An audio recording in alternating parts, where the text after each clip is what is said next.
ვასრულებდი ჩემს პროფესიულ მოვალეობას ანალოგიურ სიტუაციაში ისე მოვიქცეოდი, სწორედ ასე აფასებს აკადემიკოსი გიორგი ჩახუნიშვილი განვითარებულ მოვლენებს გათავისუფლების შემდეგ ის უპირველეს ყოვლისა განსაკუთრებულ მადლობას უხდის კრიტიკული მედიის წარმომადგენლებს, სრულიად ქართულ საზოგადოებას და რაც მთავარია მის კოლეგებს, რომლებმაც სხვათა შორის გუშინ მისი მხარდამჭერი მარში აქცია გამართეს ამბობს იმას, რომ ეს ყველაფერი კიდევ ერთი ცალსახა და ნათელი დადასტურებაა იმისა, რომ კრიტიკულ მომენტებში ქართულ ხალხს გაერთიანება არ უჭირს და გარდა ამისა მიხვდა და კიდევ უფრო კარგად გააცნობიერა, რომ ქართული ხალხი მისი შინაარსით არის ევროპელი, ამიტომ დარწმუნებულია, რომ ეს ქვეყანა აუცილებლად მიაღწევს საკუთარ მიზანს, საკუთარ საწადელს იმასთან დაკავშირებით, რომ საქართველო დაბრუნდეს ევროპულ რელსებზე. რაც შეეხება აქციაზე სიარულს, ამბობს, რომ ის აბსოლუტურად მშვიდობიანად იდგა მთელი ამ დროის განმავლობაში პროევროპულ აქციებზე, ამიტომ ამავე სიზამს მომდევნო პერიოდის განმავლობაშიც ისევ გამოვა და ისევ დააფიქსირებს საკუთარ პოზიციას ღიად ხმამაღლა და შეუფარავად.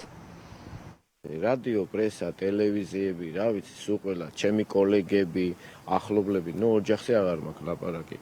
მე ახლა დროც აღარ მქონდა ამდენი, მაგრამ გადავხედე Facebook-ს. ამიტომ ყველას დიდი მადლობა და დიდი ბოდიში რომ შეიძლება ყველას ვერ ჩამოურეკო, იმიტომ რომ იმდენად ბევრი არიან და თან ტელეფონი არ მაქვს. ტელეფონი ჯერჯერობით დატუსაღებულია. თურმე ამისთვის ღირს ცხოვრება. ამიტომ არაფერი არ დამთავრებულა.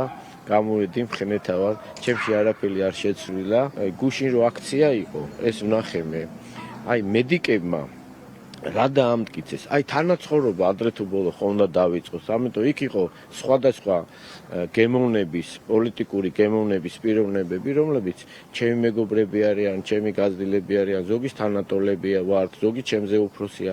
აი მედიკებმა აჩვენა თანაცხოვრება როგორ უნდა იყოს სხვადასხვა. ეს ხომ უნდა ვისწავლოთ არა? შეიძლებოდა ესე იგი პირდაპირ გამოშვებაც, თავდებში ისეთი ხალხი იდგა და კიდე მე ახლა პრესას რო ჩავხედე და Facebook-ს გადავხედე, გვერდებ, იქ ისეთი ხალხი ამბობს, რომ თავდებში შემიძლია დავდგედა და შესაძლებელი იყო თავდებშიც გამოვეში. ამიტომ მე ვფიქრობ, ეს იყო საშუალო აღებული, საშუალო ოქროს სტანდარტი, რითაც ესე იგი გამოვიდა ეს.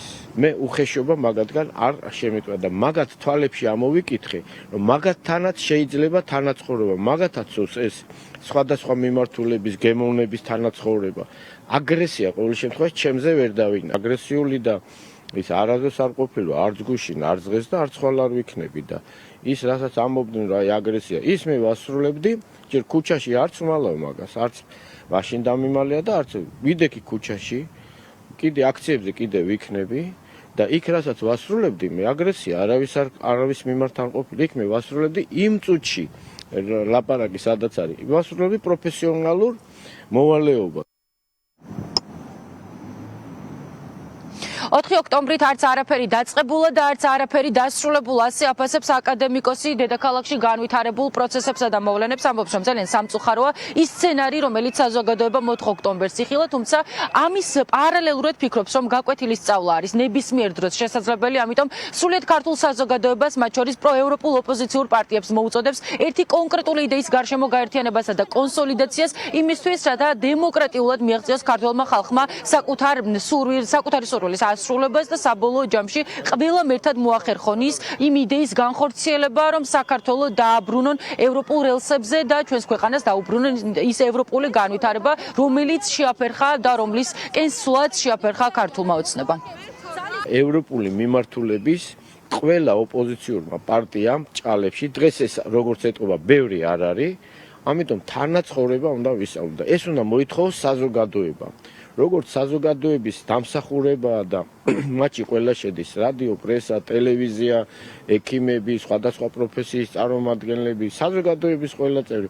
უნდა მოვითხოვოთ ჩვენ, რომ საზოგადოების ეს მიმართულებები, პარტიები დაადგნენ ერთად იგივე ქოცებიც რა 300,000 ხო დარჩება, ან 200,000. ჩვენ თუ ვისწავლეთ ახლა ის, რომ აი ეს 200,000-ია, ჩვენ 1,500,000, ეს წრე ხო უნდა დაირღვეს, არა? იმათვისაც კარგია და ჩვენთვისაც ერთი უნდა გაიგოს. ახლა მივმართავ კიდევაც მთავრობას. შეეგუეთ იმას, რომ აი 900,000 კაცია თუ 200,000-ია თუ 1,500,000-ია. ისმათ ხო არ უნდათ ისე როგორც არის. ანუ ითხოვს ეს ხალხი მთავრობის გამოცვლას. ეს როგორ მოხდება ახლა? შენ მინდა დაგნიშნე და არ დაგნიშნე, ეგრე ხო არ იქნება. ამიტომ ამის ძირითადი ნიშნულობა არის საპარლამენტო არჩევნები, რომელიც ისე უნდა დაინიშნოს, როგორც ეს საზოგადოებას უნდა. 71 წლის აკადემიკოსი, რომელიც 2 დღის წინ ტერორისტივით აიყვანეს, დაახლოებით 100 პოლიციელი იყო მობილიზებული მის სახლთან. წარმოუდგენელი სურათი იყო დაახლოებით რამდენიმე საათის განმავლობაში. უკვე თავისუფალია, ის ამბობს, რომ აგრძელებს ბრძოლას, ამბობს, რომ არაფერი დაუშავებია და რომ ათონელის რეზიდენციასთან საკუთარი პროფესიული მოვალეობის შესრულების გარდა არაფერი გაუკეთებია, ასევე ხაზი გაუსვა იმასაც, რომ ფიზიკური გადარჩენისთვის ძალიან ბევრ ადამიანს დაეხმარა, ამიტომ გააგრძელებს აქციებზე სიარულს და საკუთარი პოზიციის ისე დაფიქსირებას, როგორც ამას მშვიდობიანად და დემოკრატიულად აქამდეც აკეთებდა.